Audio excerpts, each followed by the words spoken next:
Alright, here we go. A lot of cameras on, yeah. You got a lot of pressure on. You got to do it well. Oh my God, this is epic. Well, To see it. gotta look good. Be nervous. You totally got this. Yeah. Arms, legs up.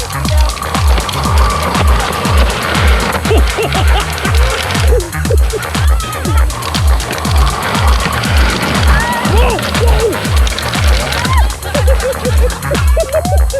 Well done. That was very fun. I might have to do that again. But I can't get up. Oh my God.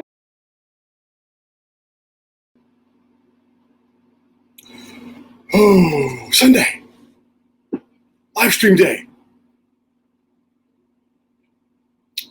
I see Miss Trinidad in here and Johnson. I know Whitney's in here. She's user 1A8P953.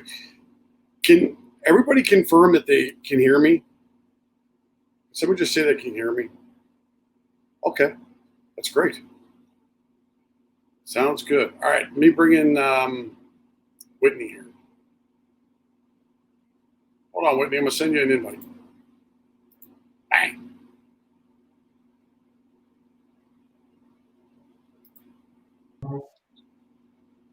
Hey, Hey, I'm here. you are here.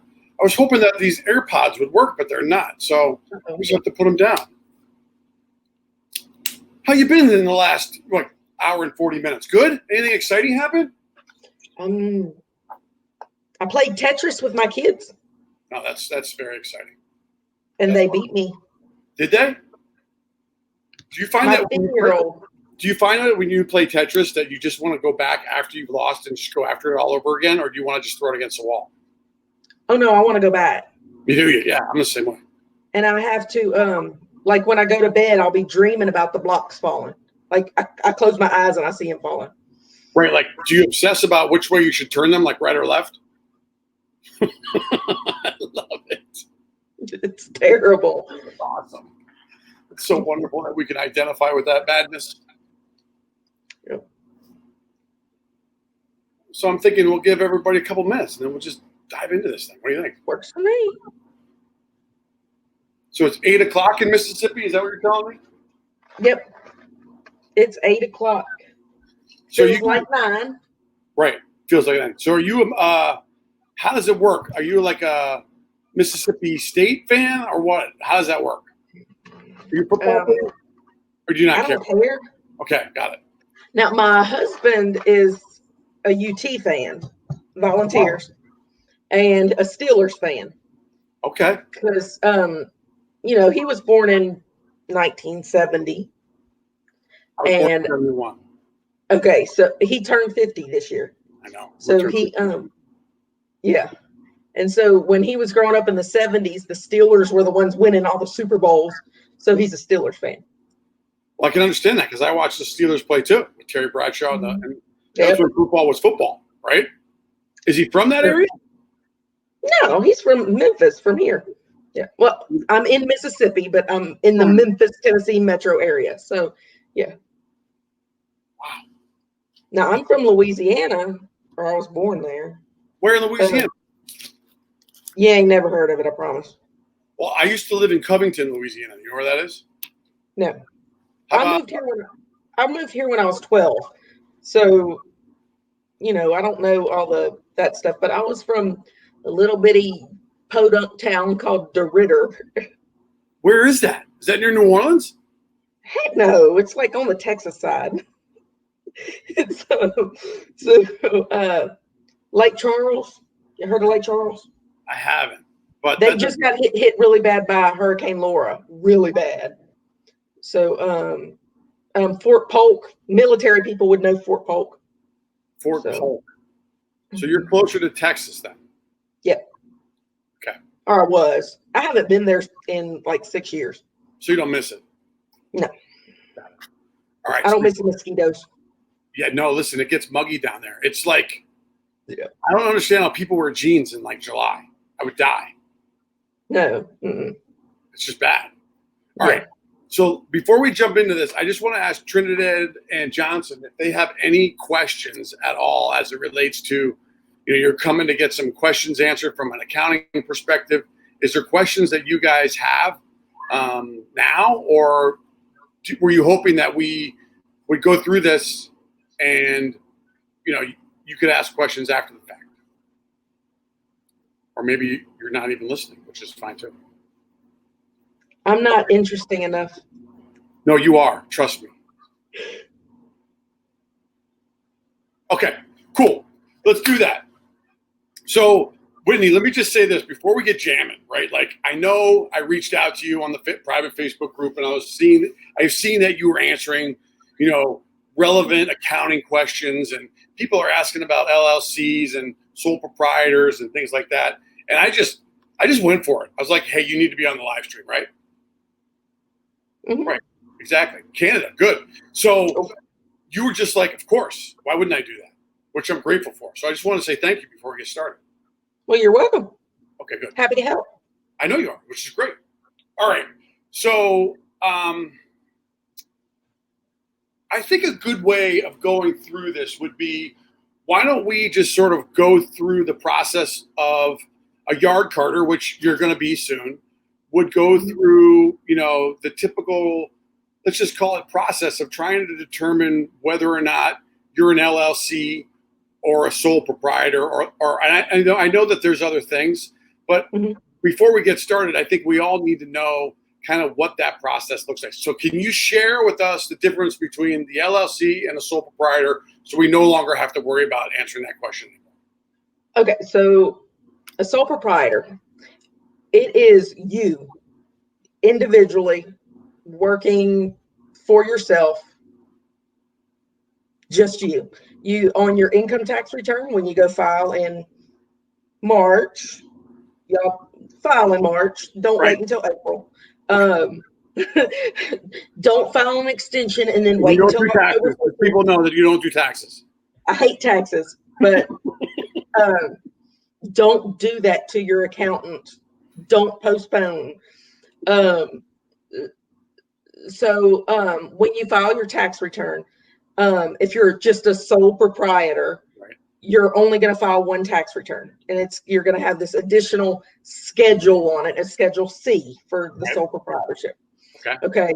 So that's what a sole proprietor is. An Uber driver is a sole proprietor.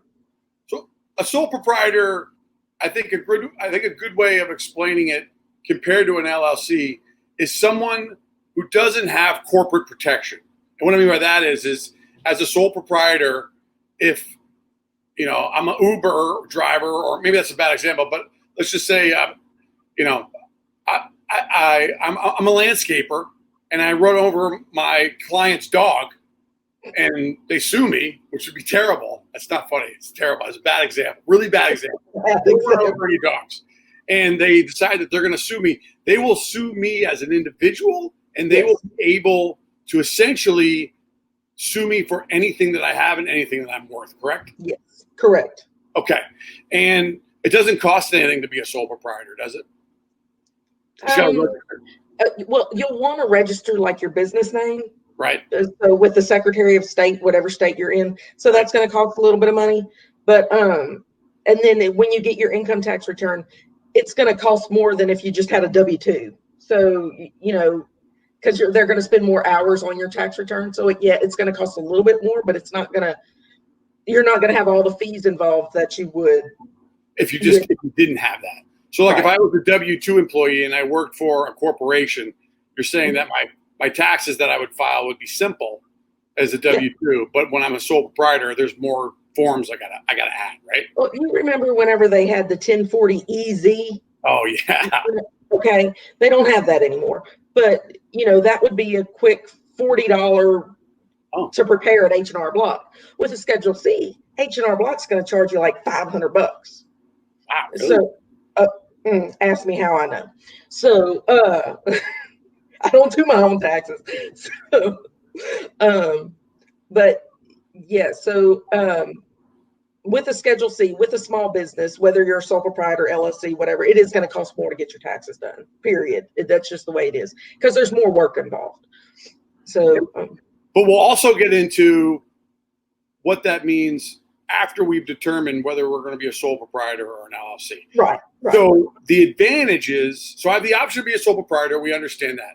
And if I wanted to be an LLC, what advantages do I have if I have an LLC with my sign fairy business? What protection and from a tax perspective, how does that work for me? Okay. So you want to be an LLC if there's any reason you could be getting sued.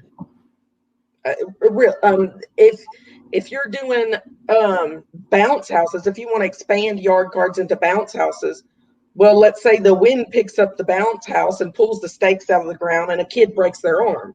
Well, you don't want to be a sole proprietor for that, because then if mama comes and sues you, she's going to sue you and everything that you have. Connected to, right? Yeah, you could lose your house, you could lose everything because they're suing you, John Doe, not you, yard card sign business. Right. So if you're an LLC, they don't sue you, they sue the business. And so they could milk the business dry, but not come after you unless, there's always going to be an unless or an if or a but when it comes to anything accounting related or anything law related. Right. So let's say you're doing the bounce house business and you're like, man, I don't have enough time. I've got to get to my next location.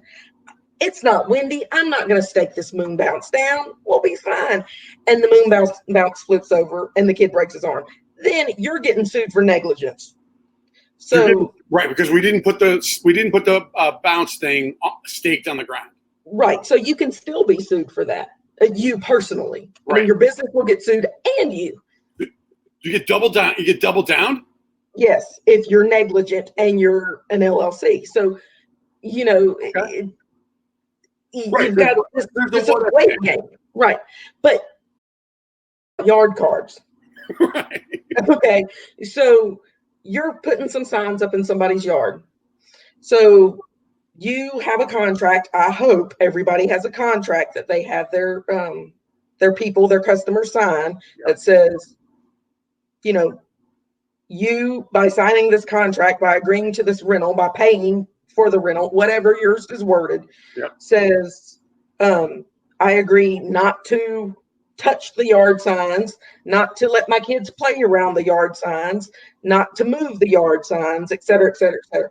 So if somebody falls on the yard sign and stabs themselves and punctures their liver and has to have surgery or whatever the scenario, if they come to sue you, you've got this contract that says, hey, you weren't even supposed to be near it. Right. So that contract is really the protection that you're talking about. Because I have a hold harmless clause in mine, which basically says if you pay for this rental, you adhere to the hold harmless clause, and then I also have a laundry list of other things. We might not come if it rains. If you take one of the signs, I'm going to charge you X, or things like that. Right. So the LLC or I interrupted. Okay. So the sole proprietor, if you were a sole proprietor, somebody fell on your yard sign, you didn't have the contract. Yeah. They're going to come after you. Right. So, but have the contract and your butt's covered. All right. So let me ask you this question. So I know you're familiar with the law in Mississippi and probably even in Tennessee. But do you recommend to people who are starting businesses that whatever clause that they want to have, that it should be reviewed by a attorney to make sure that it meets the requirements that would protect someone from the chance of them falling on a yardstick? Do you do that, or do you point them in the direction where they could get that done for $10? Oh, that ain't gonna happen. Not for $10. Okay, look, I am in a really low cost of living area, probably the lowest cost of living area in the U.S. I mean, Mississippi is really right. Okay, so you can't get nothing for $10. No, I was being patient. You need to go like no. So like my lawyer charged like a $700 retainer. So Mine too. but yeah, so you ain't getting that for $10. But if but the $700 retainer paid for like 5 hours of work. So she could have written the contract for us and did my will too or something. So yeah. You do recommend that. You say, hey, in order to make sure that you're fully covered, so did you write it up and then you had them look at it and make changes, or did they give it to you? You could do either. I don't have one because I haven't started yet. Right. But yeah, I mean, and you don't necessarily have to go to an attorney. Let's say you got a friend who's a paralegal. They know the law too. Okay. And you could probably get them to, hey, I'll trade you. I'll do your kid's birthday for free. Right. I'll set up. I like it. Little barter. Yeah. You're talking barter. Yeah. All right. So we figured out that you're helping people determine whether or not I want to go down the road of sole proprietor or whether I want to go down the road of LLC. And when I make the decision, I'm going to have probably a lot more questions, right? Mm-hmm. So let's just say, let's go with the LLC because that's what I have. And I remember when I first started, like, are you suggesting to people or helping them understand, like from a line item perspective, like what they need to keep track of? Their item is like, are you helping them itemize what it is that they need to make sure that they're keeping receipts for or doing something for as an LLC? Because at the end of the year, you're going to understand how we're going to do those taxes from a revenue standpoint. LLC and sole proprietor and corporation, partnership, whatever it is, you need to keep the same receipts. Okay. So, there's no difference in that standpoint. An LLC will have to file its separate tax return. Yep. So you're going to pay more for that, but the income is still going to, this because you have an LLC. So the income from your LLC is going to flow to you anyway, and you got to pay taxes on it. Correct. So now you're paying for an additional additional tax return. Yeah. You're also having to pay, depending on your state, your yearly LLC fee, just to remain an LLC. Because if you don't pay that fee, guess what? You don't have it anymore. Right. So, it's just, and depending on the state, you could be paying like $800 a year for your LLC fee. Yeah. Mississippi's $50. I think I pay $350. Yeah. But like some states are really, really high. And if you're not in a lucrative business where you have the chance of getting sued left and right. Right. Okay. And people think, oh, I want to be an LLC, so I'm covered. I'm covered. A sole proprietorship is nothing to be afraid of. It's really, really not. My boss, who owns this accounting firm, is a sole proprietor. It's, it's nothing to be afraid of at all. So I come to you and I say, what are the top 10 receipts that I should keep and make sure that I have in my, somewhere that I can go back to and, itemize? So what are the top 5 itemizations that you would recommend for either sole proprietor or LLC to keep track of? Okay. So keep track of when you buy stuff, when you buy your inventory, whether you're buying yard cards that are finished, signs that are finished, or you're buying Coroplast from the Home Depot. A sheet is $22. Right. So, or you're buying vinyl at Hobby Lobby or whatever. Keep every single one of those receipts. You don't have, if you're buying something personal, if you're buying a drink on that same receipt, keep it anyway. The accountant will go through and pull out and say, hey, this is personal. It's not a business expense. Right. So, but okay, this is a business expense. Right. So, I mean, because you're going to use this for work. And anything that you would be using at all for the business, save the receipt. If you're not sure, save it anyway. Right. Okay, Because you could say, this one doesn't work. Right. And I get those. Like I've got, do not be one of those clients that come to your accountant on April 1st when taxes are due in 15 days with garbage bags of receipts. Don't do it. I trust that hasn't happened to you. A friend told you about it. Is that right? Yeah. All right. So business receipts. We know that we're gonna do.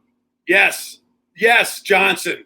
My God, I have my phone right here. I'm ready to show you. You get it. All right. So business receipts are going to be copy paper. Are going to be pencils. Are going to be pens. Are going to be extension cords. Are going to be your Coroplast. Are going to be your vinyl. If you take a client, you're telling me about this just a little while. If I take a client out to lunch, I can charge. I can keep that receipt. But if I go to McDonald's and I didn't go on a business trip to McDonald's, to somewhere where I had to stop and get lunch, I can't use that receipt. No, I mean, even if you're like on your way to a setup and you go to McDonald's, that don't count either. That's not a business expense. Okay. But if you're taking a client out, let's say you have to go overnight somewhere. Okay, like you're going to actual travel. Right. Okay. You're going to a convention. Let's say there's a yard garden convention in Dallas. You can claim your airfare. You can claim the convention tickets. You can claim those meals.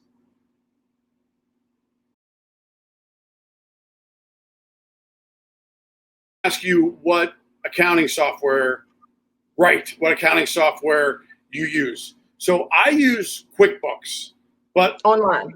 I'll be full online. Correct. Thank you for clarifying, because you asked me that before. But I don't use it for any of my invoicing or anything like that. I think it's too crazy. It's not easy. I know you like it from an accounting standpoint. You probably love it, right? Because it's all super detailed and you get everything you need. But the reason why I like QuickBooks is because there's an app that will allow me to take pictures of all my receipts. So instead of putting one in my wallet, I take a picture of it. And correct me if I'm wrong, but the IRS now takes digital receipts the same as a regular receipt, right? Is that a yes, or you don't know? I don't know. Okay, that's good. I mean, I don't send receipts to the IRS. No, I know you don't. But what I'm saying is that if you get audited and someone asks for your receipts, you can have digital receipts that confirm. Oh, yeah. Yeah. Okay. That's what I mean. So the app that I use, Mark, is actually a QuickBooks app. And the other reason why I like it too, not for this purpose, but when you put the GPS settings on, it will notify you every time you leave and go somewhere. And this app will ask you if I'm going on a trip that's business or whether it's personal. And so every time I hop in my truck, it says, every time I go somewhere and stop, and then every time I leave from where I started to go back to where my house is, it asks me, was that business or was that personal? And I always say business, right? Because that's what it is. And it's a great way. It better be business. And it's a great way also. What's the tax rate? What do you get for 55 for a mile? In 2020, it changed. It's 57. I had to write it down. Look, I got cheat sheet. You did. You wrote it down. Yeah. It's for 2020. It's 57.5 cents a mile for business. So 57.5 cents. So let's say you don't use QuickBooks. Okay. There's another app called Stride, STRIDE, Stride, free app.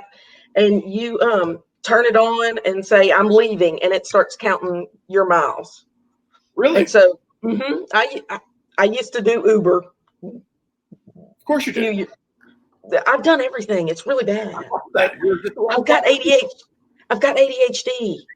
So, we need to talk about Biff the bus driver yet? We'll do that at the end. We'll do that at the end for questions. I have HBO. Well, keep going. So, keep going. I don't even know where I was going. Anyway, so I used Stride when I did Uber, because I claimed those miles. And you can do struggle with ADHD. Yes, thank you. And I'm medicated. So don't laugh. It's true. No, we're in the same boat. I'm just as Man, dedicated as you are. The only way I stay focused. If you're kidding me on this stuff, I'd be bouncing off the walls right now. I'd be playing Tetris. Okay, so car insurance. Ooh. Oh, good question. I was getting to that. Thanks for asking. Gotcha. So with vehicle, you can claim, you can keep up with all your gas receipts, all your insurance, your oil changes, maintenance, you need a new headlight, whatever. You can keep up with all of that with your vehicle, or you can claim mileage, one or the other. So mileage is just the easiest way. All right, so if I decided that I was going to do the services stuff, right? I was going to not claim mileage. How much of my insurance can I write off? Can I write off all of it, or is it a certain portion of it? It's probably a certain portion. I don't do taxes. I hate taxes. Right. So it's going to be a certain percentage. Like, okay, so I've got like it does do a percentage, and I think it's something like 30%. Okay. Is what you could use as an expense. But really, miles add up. At 57.5 cents a mile, those suckers add up, and you don't realize how many miles you're driving until you look back and say, "Holy smokes!" Like, yeah. Wow. I couldn't agree with you more. I mean, good job, Kelly. I don't do my own taxes. Kelly's just a beast. That's all it is. Everybody else, she's just beast mode all day long. But Johnson, did we answer the question? I think that we would have to determine. You'd have to ask your accountant what percentage of your insurance you could write off if you didn't want to itemize, if you didn't want to do the mileage. So the other thing I want to point out here, because I forgot to mention it at the beginning, is that what we're talking about here and what Whitney is sharing with us is information that you need to take to your accountant and have your accountant give you advice. We're not giving you advice. We're just talking to you about the things that you need to think about if you've never done this before, because it can be daunting and it can be overwhelming. And some people may just think that, screw it, it's too hard. And the reality is that it's not hard. It's just another thing you need to be responsible for. And if you have 3 kids, it's like one less thing that you need. But the benefits of owning your own business are good, right? You want to be, yes, I said it, are good. So we want to be full disclosure here that the information that we're providing to you is for you to take back and ask real serious questions, because all the states have different laws and you just need to be better prepared. So if you can get those types of questions by Whitney answering them for you here today, then that's the goal that we've accomplished, and that's what we want to do. So we talked about itemization. What other apps do you use personally, and what else apps do you use? Like at work, do you use apps to do any of your accounting? We use Google. What? Google has an app? No. So I do bookkeeping for probably 30 clients, 30 businesses.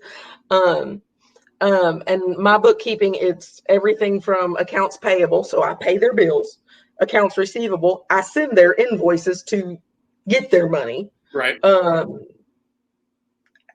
Yeah, I do a lot of stuff for a lot of clients. I do payroll. I pay payroll taxes, sales tax. Depending on your state, you better be charging sales tax on your sign rentals. Great point. And I do. I'm glad you asked. Yeah.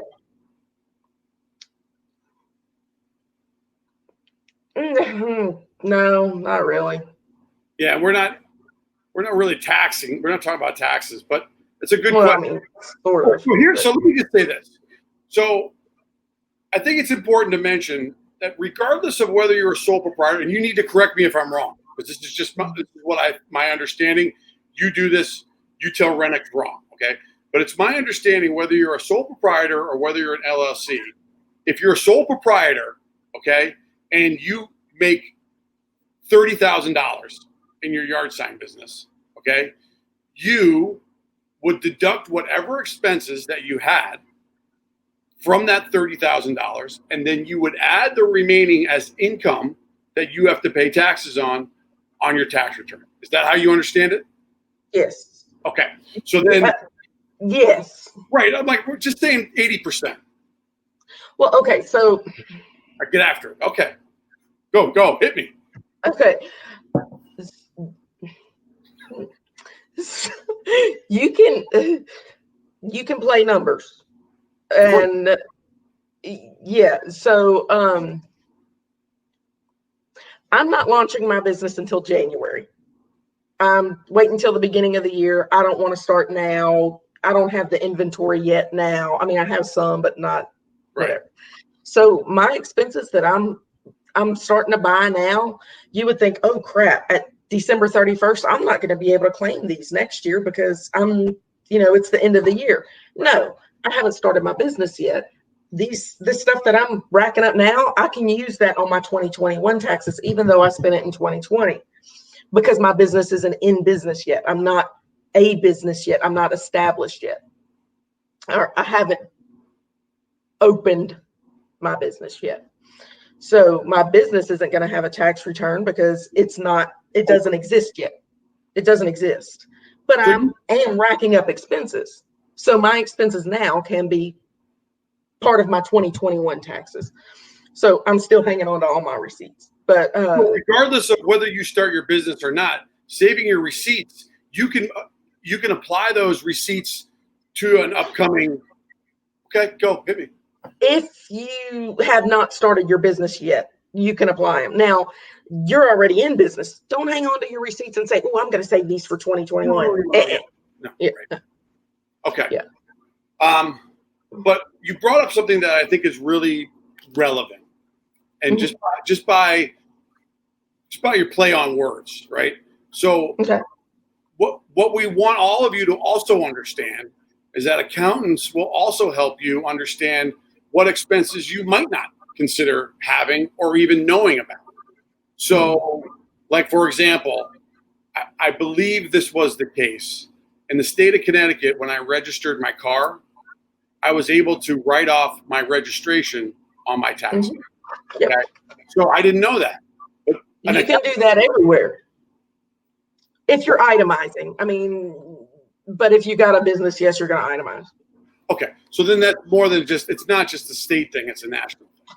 And it's not all of it. It's not the whole thing that you went to the tax collector's office and bought it. And it's not the whole amount of the tags. It's the ad valorem of it.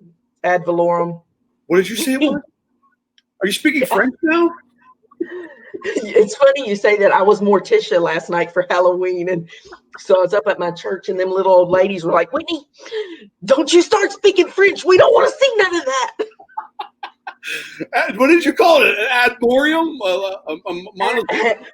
Ad valorem. AD space VALOREM. Ad valorem tax. And what does that mean? It's one of the line items on the thing that. Yeah. So on the receipt from the for your car tags. Yeah. You don't get different states charge different amounts. So my car tags run like $300 here. So my car tags, I don't get to claim that whole $300. It's just the ad valorem amount. Perfect. Now I like that. I think I just might say that from now on for no reason other than just to say. It sounds like something. My 10-year-old. I'm getting my 10-year-old like a calendar next year for like vocabulary, like word of the day. Right. The kid comes up and says, Mommy, I was dubious to think. And I'm like, dubious. Yeah, the stuff that comes out of my kid's mouths is unbelievable. Yeah. All right. So You can do the same thing with an LLC. You just have to file a separate tax return. That's one of the yes. So once again, sole proprietor, you're filing that on your income tax return, your regular one that you file every year. You're just adding the business to it. LLC, the LLC has to file its own income tax return, and then you got to file yours. The LLC, there's going to be a form that it gives you whenever you're done with it, and when that return is done, and it's going to say, here is your income from your LLC, and this is what you have to claim on your tax return. So the money, it's called a flow-through entity is the accounting term for it. So the income flows through the LLC to you. So you're paying, your individual self is paying the income tax on your income tax return for the business either way. Correct. LLC or sole proprietor. All right. So the other thing that I think is super important, because you brought this up when we were doing our technology check through, that I didn't realize how important it was. And what you said was the first thing that you need to do when you start your business is open up a separate bank account. Yes. Now, why? Why is that important? Okay. It's important, well, for your accountant sanity. I ain't playing, man. I don't need your Victoria's Secret charges on your bank statement. That's not a business expense if you're a contractor. I understand that. If you're a landscaper. All right, let's answer that. We'll answer that question just a second, Johnson. But why is it important to have your own business bank account? It keeps your money separate. I mean, really, you don't want to be mixing business and personal. And you don't want, let's say you do ever get audited, you've got your separate business account. And let's say you get your bank statement. Everybody's digital now. Print your bank statement out. Print it out. Print out the bank statement. And then take your receipts that you spent all month and staple them to it. Oh my goodness, look at that. You got your record. Okay. So, yeah, and if you use QuickBooks, reconcile, that's a nice word, isn't it? Reconcile that bank statement each month. You put in each charge. Let's say you're writing checks too. Well, how do you remember which ones haven't cleared yet? I mean, who really keeps a check ledger, the checkbook, and keeps up? Nobody keeps up with that anymore. But QuickBooks will help you. Let's say you're writing a lot of checks, okay, because your business has grown, and not everybody takes a debit card, or it's easier to mail a check in, or for your utility payment. Let's say you have a storefront and you pay your lease, your rental, your property rent with a check. Okay. Let's say you pay your, I don't know, like you bought some inventory with a check. Well, let's say the check doesn't clear for 2 months. Are you going to remember that? No, I've already forgotten about it. I don't even know what you're saying. Sorry. ADHD, right? So anyway, so, if you're regularly reconciling your bank account in QuickBooks or whatever system you're using, it'll be easier to say, oh, that check hasn't cleared. I wonder if it got lost in the mail. Or, maybe I should call them. Right. So you really know what's in the bank, because, let's say you're doing a bunch of charges on the card, on your card, and writing checks. Well, shoot. You wrote this check 2 days ago, and but you've done 5 charges here. Reconciling really does help. And then, when you've reconciled it, QuickBooks will print off a reconciliation page that shows the charges that have cleared, staple it to the front of your bank statement with all those receipts. And that way you have a record, to put back. Okay. I think it's a great suggestion. And then at the end of the year, if you're doing that with your bank statement on QuickBooks, you can print out a profit and loss statement to bring to your accountant. So by doing that each month, you have what you need when your accountant asks you, where's your P&L? Mm-hmm. And then not only that, you can also give your accountant access to your QuickBooks, so they can say, well, what was this charge? Let me go back and see why they spent, $5,000 in inventory. I want to make sure that this is, and then in QuickBooks Online, like you said, you can take pictures of your receipt. QuickBooks Online, you can attach receipts, you can attach files to each charge. Okay. So, it helps your accountant out. It really does. No, this is great. I mean, obviously there's protocols that we should all follow to make this easy. Mm-hmm. And hearing what it is that you need in order to do your job and how you can explain to somebody what they need to do in order to make it easier for you is certainly helpful. I don't use checks just for that reason, because if it clears in a month, I've already spent that money. I just have. I know I have. You know what I mean? Mm-hmm. So that's why part of the reasons why I don't use checks. But when you are doing your payroll and you're doing your bookkeeping, is there a software that you see more businesses using today compared to another, or is it just kind of all over the board? We use QuickBooks Desktop a lot. Okay. I prefer QuickBooks Desktop than online, but Desktop is a little bit different because your accountant just can't log in and view it. Right. So you have to send them an accountant's copy. And if you send them the accountant's copy, then it has a dividing date. So like if I sent one right now, the dividing date, I could make it October 31st. That means that my accountant can make any changes in that copy from October 31st and prior, but I can't touch it. Okay. So I can only do November 1st and forward.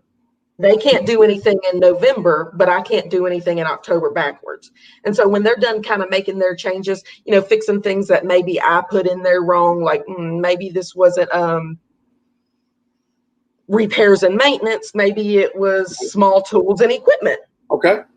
Whatever. Yeah. So there's a lot of things that sometimes we have to do a little bit of changing on, like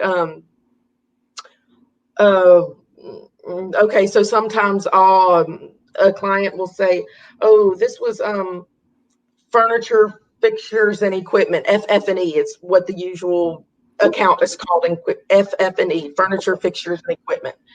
They'll say it's that, but really it's not, because it wasn't over a threshold, which is like $1,500 or something. It's a threshold, so, whatever. Yeah, whatever. So let's say it was like $500 and they've coded it to that, but it shouldn't have been. It should have been like repairs and maintenance. So we do those kind of changes in somebody else's QuickBooks file. So we prefer QuickBooks Desktop just because it's more user friendly, I guess. Okay, I believe it. And QuickBooks Desktop is about $300, one-time fee. You don't have to pay for it monthly. Yeah, and it's good for like 3 years. So, that it winds up being cheaper than online, because you're paying $300 once. Right. Yeah. All right. So Jordan asked another great question. She's just coming prepared. It's great. Sweet. I love it. So how do you record sales tax? So this is what I had to do. And Whitney, jump in if I'm getting off track here, okay? But when I live in North Carolina, so in order for me to understand what the local sales tax is in North Carolina, I have to go to the Department of Revenue for the state of North Carolina.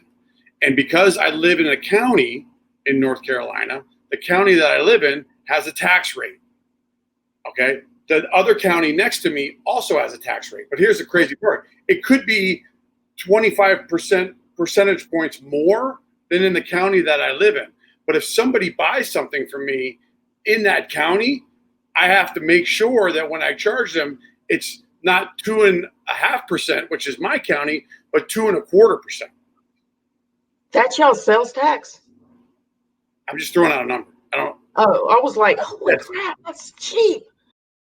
I can't remember. I don't even really know.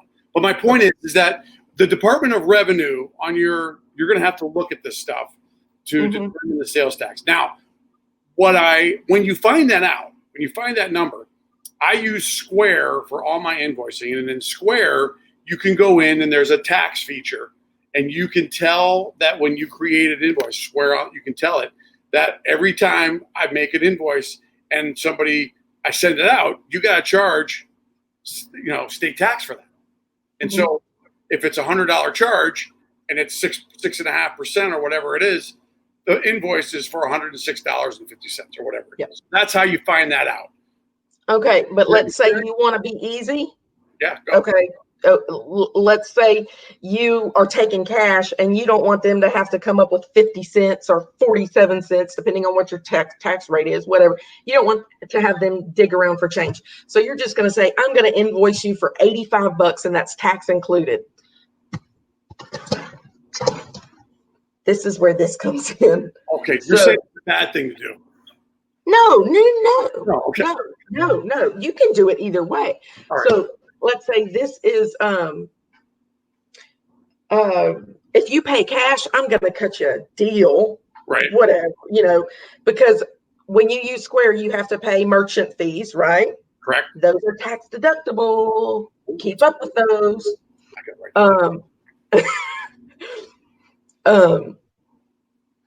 Okay, yes, in some states, services are not taxable, but you're renting tangible property. So it's not necessarily a service, it's a rental. It's an equipment rental.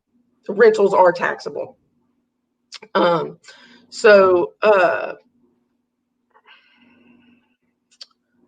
let's say you say, hey, if you pay cash, I cut a discount and it's $100 for the rental instead of charging the $100 plus tax, which, some people have a 10% tax rate. So in Mississippi, my sales tax rate is 7%. Tennessee, right into Memphis, I'm literally like, I can throw a rock and be in Tennessee. In Tennessee, the sales tax rate is 9.75%. So, yeah, that's why like all the people from Memphis come to Mississippi to go grocery shopping because it's cheaper here. So not that you would know that because you're not here. But so let's say your sales tax rate is 7%. And you say, I'm going to charge you $100 flat. Okay. So I got my handy dandy calculator here. So I charge them $100. And sales tax rate, what I say, 6%? Is that what I said? No, you said 7%. Oh, okay. Okay. So what you do is you take that $100 and you divide by 1 point, whatever the tax rate is. So we're going to say 7%. So look, where's my camera? Yeah. $100 divided by 1.07 is $93. Okay. So $93 was your income. The $7.55 is your sales tax that you need to put back because you've got to pay that by the 20th of every month. And if you don't, you're going to incur some bad penalties and interest. Ask me how I know. Wow. I love it. Yeah. No, but that's good. I would probably say if you just pay me cash, we're good. Yeah. I mean, you can do that, but you still need to come up with, so you're keeping it because you're going to go deposit it in your bank account. You're going to count the miles that you went. You still need to claim that as income. Well, the amount that's income is the $93. Right. And the rest of it is the sales tax. Got it. Yeah. That's what I would do if I did that. If you did that. Yeah. So you can take cash. And then in QuickBooks, if that's what you're using, you can have a when you go to make your deposit, because that's what, when you put money in, you're making a deposit, and you'll say revenue as the account that you're using is $93, and then sales tax payable is the $7. So now you can go every month and you could say, okay, so this is my sales tax payable. This is how much I need to make sure is in the bank because I got to pay Mississippi, Tennessee, North Carolina, whatever state it is. I got to make sure I pay them this much money by the 20th. That's good to know. I didn't know that was the way. I don't think that's how my state does it. Anyway. No. All right, look, so we're coming up on 10 o'clock. It's 9:51. You believe it's been like 50 minutes already? I guess I'm awesome. I talk too much. No, listen, this has been epic. It's been wonderful. It's been just great. This is good stuff. You know what I mean? Like, you would think that like most people would understand this kind of stuff, but the reality is that most people don't. And when you're starting a business, the IRS doesn't care about your excuses. They want to make sure that you pay them, and you have to pay them the right way. And there's people like yourself who will help business owners do that if you don't want to do that. And that's the wonderful thing about accountants. So, treat them with kindness, because they're helping you make sure that you don't get audited based on whatever you end up spending. So with that being said, I want to open it up to see if anybody else has any questions, because everybody's been either waiting patiently, has already left because we've already answered all those questions. But is anybody out there, Kelly, Johnson, Mark, do you have any other questions that we can ask Whitney if we haven't talked about any of the stuff that you wanted to learn more about?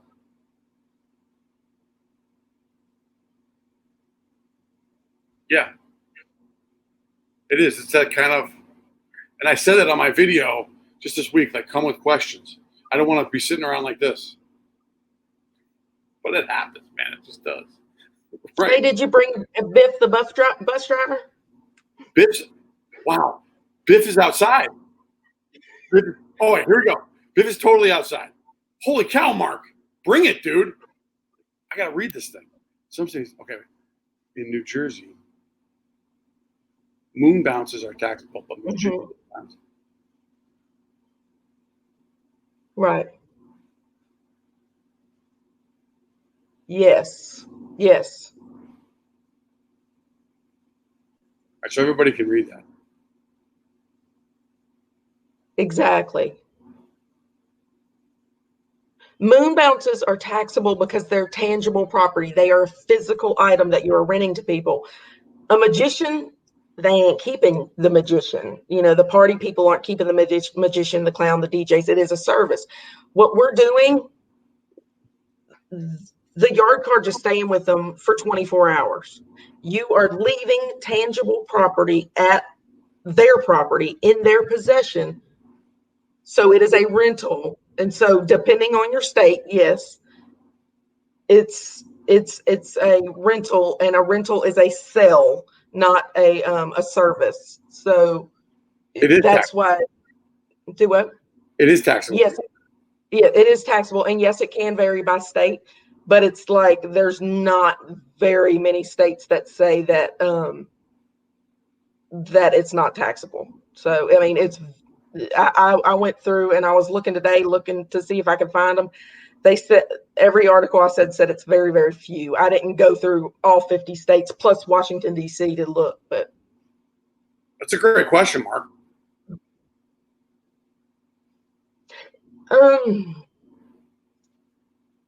It is easy to apply for an LLC. It's just a little bit more expensive. Again, it depends on your state. Pay an initial filing fee, which can vary $50 to $800, $900. It just depends on the state. And then again, depending on the state, you're going to have to pay an annual fee. So again, you're putting up yard cards. You can file. You can do an LLC, but it's going to cost you some more money. Because again, you got the initial filing fee, the yearly fee, and then you got to file a separate tax return. You got to pay somebody else to file that return to prepare it. It's not. If you were doing moon bounces, if you were doing something where you could potentially be sued, I would say yes to the LLC. But if all you're doing is yard signs, yeah. And Johnson, I would answer it this way. So when I started my LLC, I went through LegalZoom because I wanted to get it done fast, and I paid extra fees to have them file it. And I think I paid other additional charges like privacy things and whatever. But I think I paid like $300 for my state. All right. So, $300, $300, right? So some people, that's a car payment. But when I filed my business as a sole proprietor, I went down to the local town office and I filed my business name on a form, 25 bucks. $28. Yeah. Okay. Now that business is attached to me on my social security number, where on my LLC, I have an EIN number that I give to the. You can get an EIN number with a sole proprietorship. Just throwing that out there. Oh, I'm glad you said that. I didn't know that. I thought it was one or the other. No, you can get an EIN. So you can put people on payroll with a sole proprietorship. And so you have to have an EIN number if you have payroll. So yeah, So you can get an EIN. Well, I'll have to ask you later. So how you would get that? That's curious. But that's a good question. And that's the difference. And she's absolutely right, Johnson. It's more money to have an LLC, but people are willing to pay that because they know that if they get sued, their business. I'll see. And an I was going to say something and it just lost me. So an LLC would be a limited liability corporation, and there's LLCs that are partnerships. So what I did with my wife is when we did the LLC, she has 50%, I have 50%. And so when we get our income statement from the business at the end of the year, and we file as married, right, then we take that money and we pay our taxes on top of that to the federal government. But we use that money after it's been gone through the taxes from the LLC. Mm-hmm. So, yeah, you're right, Mark. Going through LegalZoom, you're gonna pay a fee for that. But what you get in return is you get speed, and you'll know for certain whether or not it's going to be filed or not. I think with some of the states, they have still have fax machines. You don't even know if they get this stuff. I got a fax machine at work. So I'm saying, don't be judging. Blowing up the fax machine. All right, what else? What does everybody else got?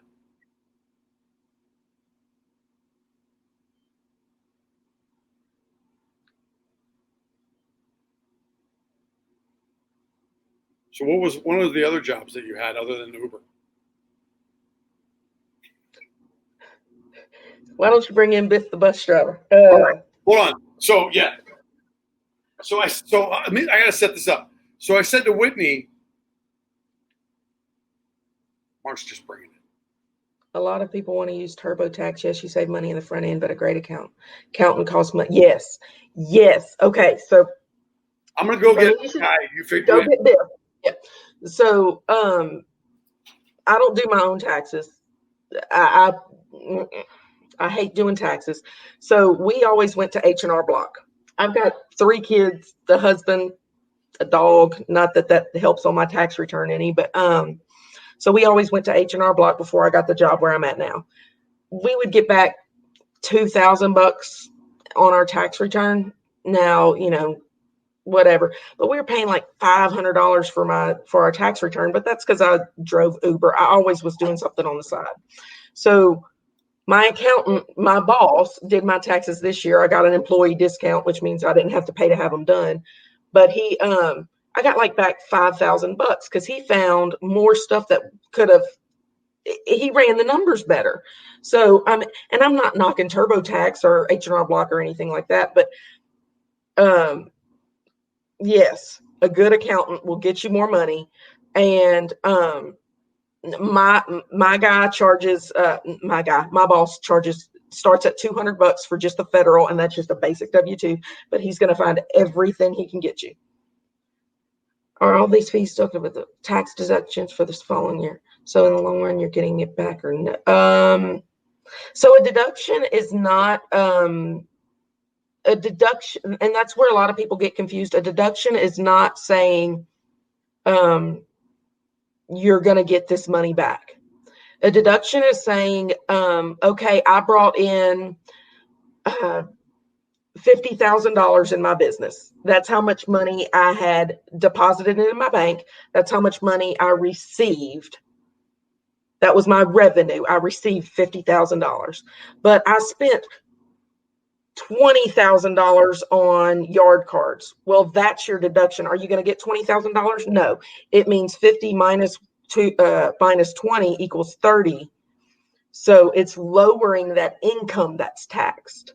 So you want as many deductions as you can get so that it lowers the amount that's being taxed, because you don't want to be taxed on the full 50,000. You want to be taxed on all the fees, the filing.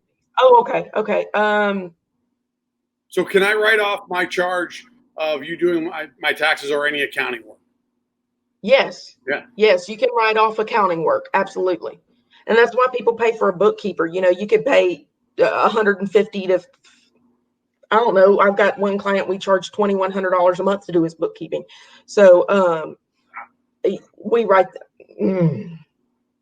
we spend hours daily on him. Form your income so you make spend 200 on an account. Yes, exactly, Mark. Yes, Mark, you got it.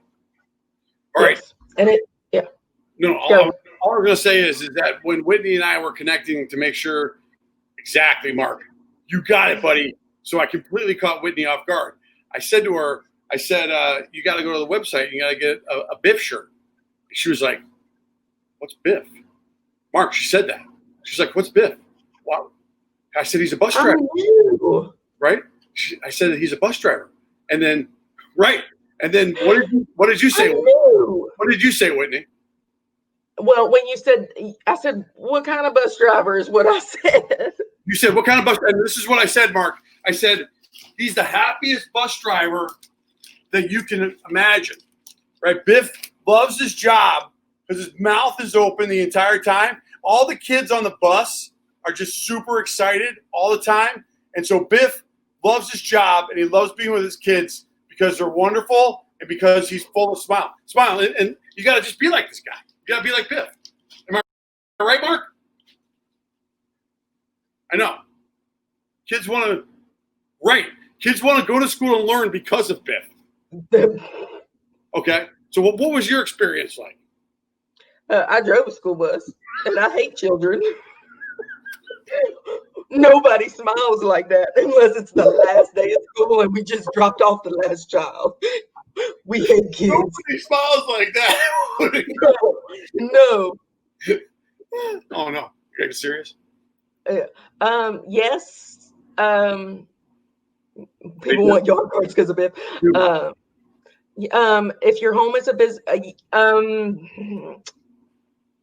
okay, remember how we were talking about gas and or car expenses and mileage? Be like that. So it's one or the other. Home office is the same way. I lied to you earlier about how I said that it was 500 square feet for your home office. It's 3. It's 300 square feet for your home office. So you can claim 300 square feet of your house, up to 300 square feet of your house, $5 per square foot. So up to $1,500 you can claim as home office expense, or go back and okay. So my house, my office is like a 14 by 14. So like that's 169 square feet. So my house is like 3,000 square feet. I got a big old like bougie house. It's really bougie. Like my neighbors don't talk to me because I think they think I'm the Beverly Hillbillies. So that's like 9% of my house is my office. So 9% of my bills, of my mortgage, of my utilities could be counted towards home office expense. However, $1,500 is probably going to be more than that. So it's, you can claim up to 300 square feet, $5 a square foot, $1,500. Or you can go through the hassle of measuring your square footage, knowing the exact square footage of your house, and calculating all the expenses, your mortgage, your rent, whatever it may be. Okay. It just, yeah. Another, this is another expense you could be claiming, your cell phone. But if it's your personal phone, you can't claim the entire phone bill. So you could go get another cell phone number, cell phone, and the entire expense would be a business expense. But really, it's only if you're using your personal phone, it's going to be like 30% of your bill would be your your deduction. Okay. Mhm. Yep. All right. What else? Anybody else got any other questions? Because there's 180 days left and we can count down.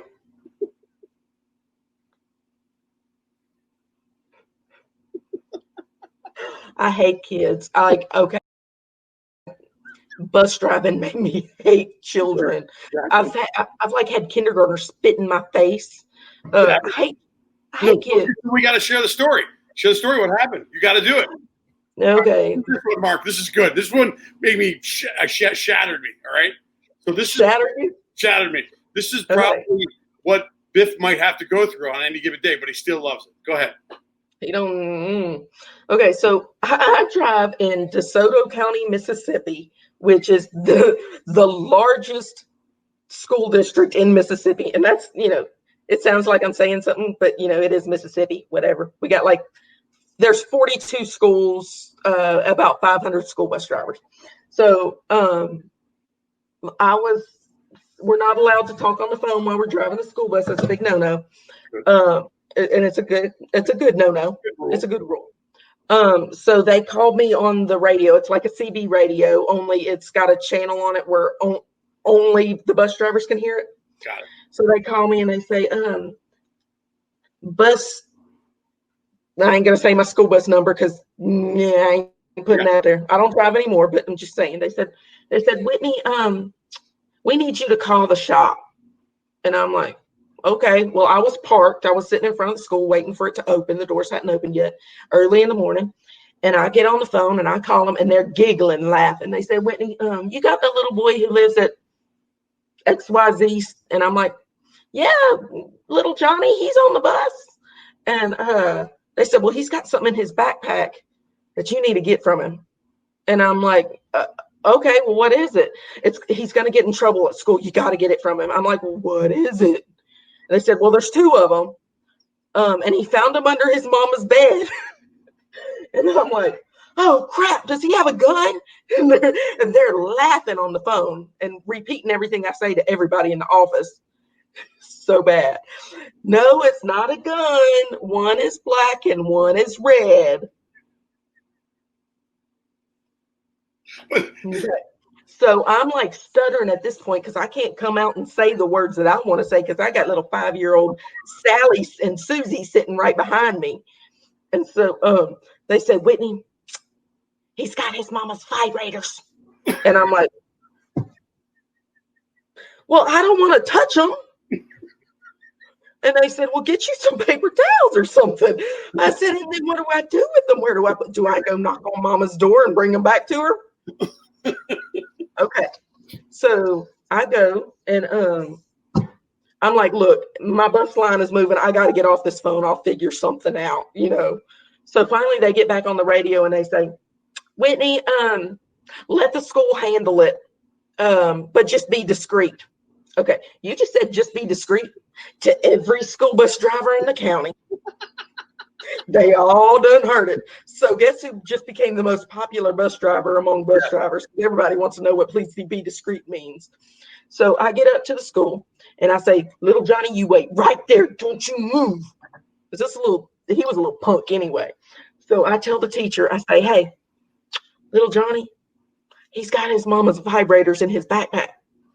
And the teacher looked at me. She said, like real ones? I said, are there fake ones? And so here I am thinking, okay, maybe he's in second grade. Maybe he thinks, oh yeah, it's mommy's back massager, where it's whatever, a bullet, you wouldn't think anything about it. So okay, my son was in this kid's class. I neglected to tell you that too. So my kid was in this kid's class. Okay, so I went to the school later and I'm like, did y'all call mama? Yeah, we called mama. Okay, leave that there. Okay, so I went and I found out what happened was the middle school bus driver, her kids got on the school bus and they were laughing at their phones. And she told them, if you don't tell me what you're laughing at and looking at on your phone, I'm going to take them all up. And so they came and showed her. They were not vibrators. They were the big D's. And he was sword fighting with them at the bus stop, and the middle schoolers filmed him. And so that bus driver called the bus shop, and the bus shop called me. Mama never even knew. So I go up to the school and I ask them, I'm like, so what did y'all do about little Johnny's backpack? And they said, we called Mama. Mama had no idea. Mama said, just throw the whole backpack away. Just throw it out.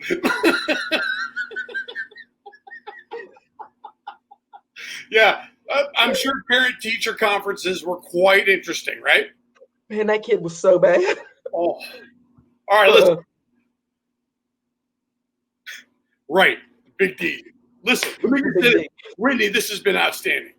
Thank you so much for carving out some time for us. I mean, again, this is one of those things where it's just like any information for someone who's getting into this for the first time is super helpful. And at the end of the day, you know, the insight that you provided and the expertise, you know, will hopefully provide a foundation for somebody who's starting a business when they look for an accountant, if that's something that they want to do, that they have some of the questions that they need in order to get started and a dialogue. So if we accomplish that tonight, which I think that we did, this is a home run as far as I'm concerned. And I just want to say thanks for carving out some time for us. I greatly appreciate it. Not a problem at all, at all.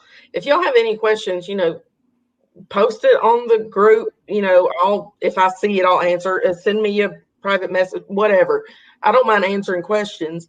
I don't consider myself an expert. You know, I haven't been in this for many years. But if it's something I don't know the answer to, I can get the answer for it.